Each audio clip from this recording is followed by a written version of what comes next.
Mahar tak tahu? Mahar adalah suatu pemberian dari calon mempelai laki-laki kepada calon mempelai perempuan dengan sebab nikah. Jadi mahar ini adalah pemberian seorang laki-laki kepada seorang perempuan. Kak, itu maharnya berupa apa? Itu bisa berupa uang, barang, ataupun jasa. Jadi wajibnya Kak mahar ini untuk seorang perempuan atau mempelai perempuan atau istri lah Kak bilang kan. Wajibnya itu Kak, itu wajib. Ada nggak yang mau nikah nanti nggak punya mahar? Mau nggak? Nggak. Harus pakai mahar, ataupun itu berupa duit, ataupun barang, atau jasa. Tahu jasa itu apa? Maksudnya itu berupa jasa, tahu? Seumpama contohnya orang ini tetanggaan, enggak tetanggaan sih, saling kenal. Dulu ayahnya ini sama si ini kenalan. Jadi ada dulu pertolongan ayahnya sama ini. Mungkin nggak ada punya ayahnya kan, enggak tolong aku bantu dulu aku ini lagi bocor bantu mungkin kan. Kasih dulu aku duit ada itu ini. Dibantu ayahnya lah, itu yang dinamakan jasa.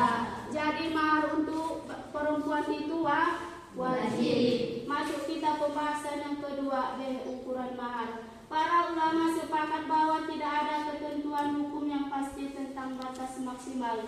Jadi ukuran mahar itu tidak ada batasannya. Boleh-boleh saja apa, tapi tidak terlalu rendah kali. Yang maksimal aku kan merawat kita sampai merawat kita mulai dari sampai besar. Setiap kita menikah mahar kita 1 juta. Yang rendah itu. Apalagi kita sudah serjana. Segitu yang dikasih jangan mau. Makanya cari laki-laki yang makan, yang ganteng, yang semuanya lah kalau ada. Tapi nggak ada yang sempurna diberikan, pasti ada kekurangan dan kelebihan.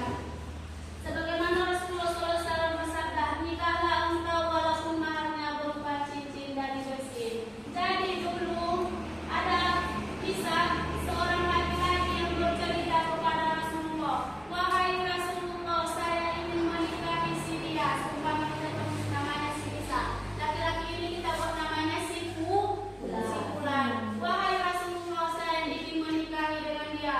Baru ditanya Rasulullah, kamu apa yang kamu miliki? Bilang Rasulullah kepada si Fulan, saya tidak memiliki apa-apa. Jadi Rasulullah pergi menyampaikan kepada wanita itu, wahai wanita, wahai Nisa, maukah kamu menikah dengan si Fulan? Tapi dia tidak memiliki apa-apa. Dibilangnya kayak gitu kan, dia tidak memiliki apa-apa. Baru saking tidak maunya Rasulullah merendahkan si perempuan ini, dia mendatangi si Fulan. Dibilangnya, wahai Fulan, bisakah kamu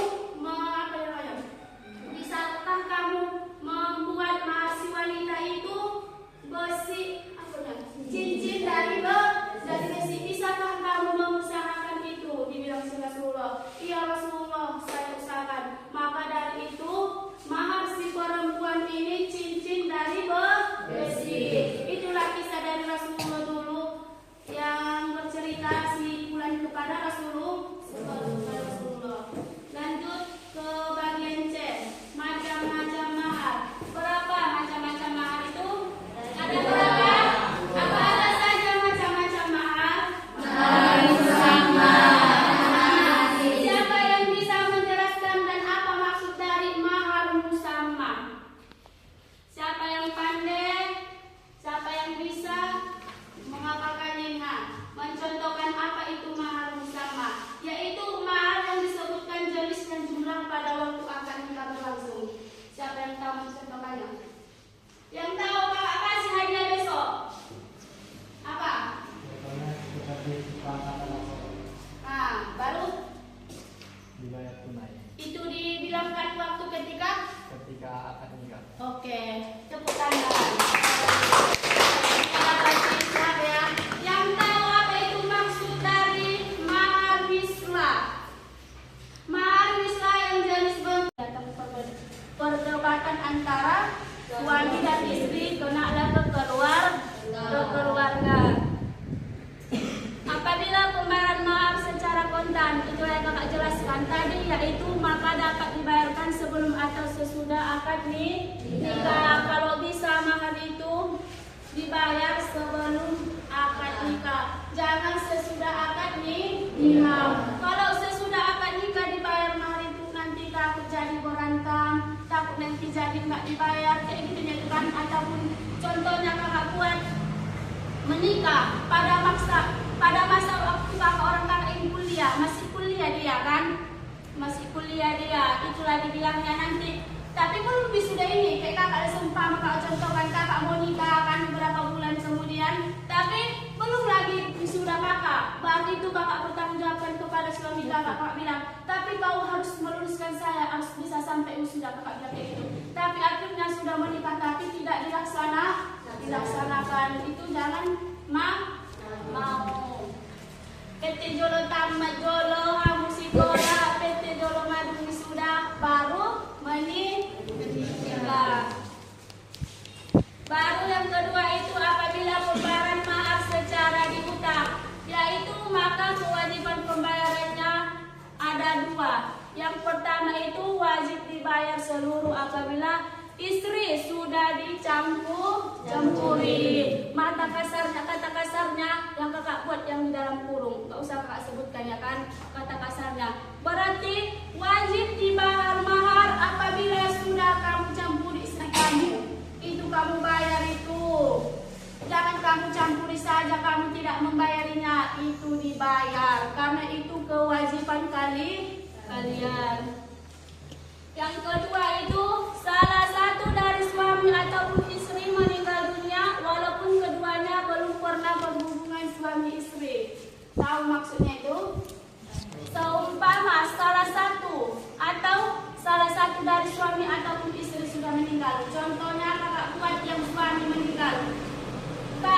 Tapi kak suaminya udah meninggal. Jadi kayak mana pembayarannya? Itu ada kedua orang tua. Jadi kedua orang tua inilah yang membahar mahar istri walaupun dia sudah meninggal. Batu sebaliknya juga, kalau kak istrinya sudah meninggal kayak mana kak? Walaupun istrinya sudah meninggal, itu tetap dibayar. Siapa yang menerima mahar istrinya walaupun sudah meninggal? Itu kedua orang tua. Sama sekali pengertian dan maksud dari yang pertama, yang kedua. Cuma ini meninggal, cuma ini yang pertama, yang dicampuri yang kedua meninggal dunia. Sudah, mungkin cukup sekian yang dapat kakak sampaikan. Kurang dan lebihnya kakak mohon maaf. Billahi taufiq wal hidayah. Wassalamualaikum warahmatullahi wabarakatuh. Waalaikumsalam warahmatullahi wabarakatuh.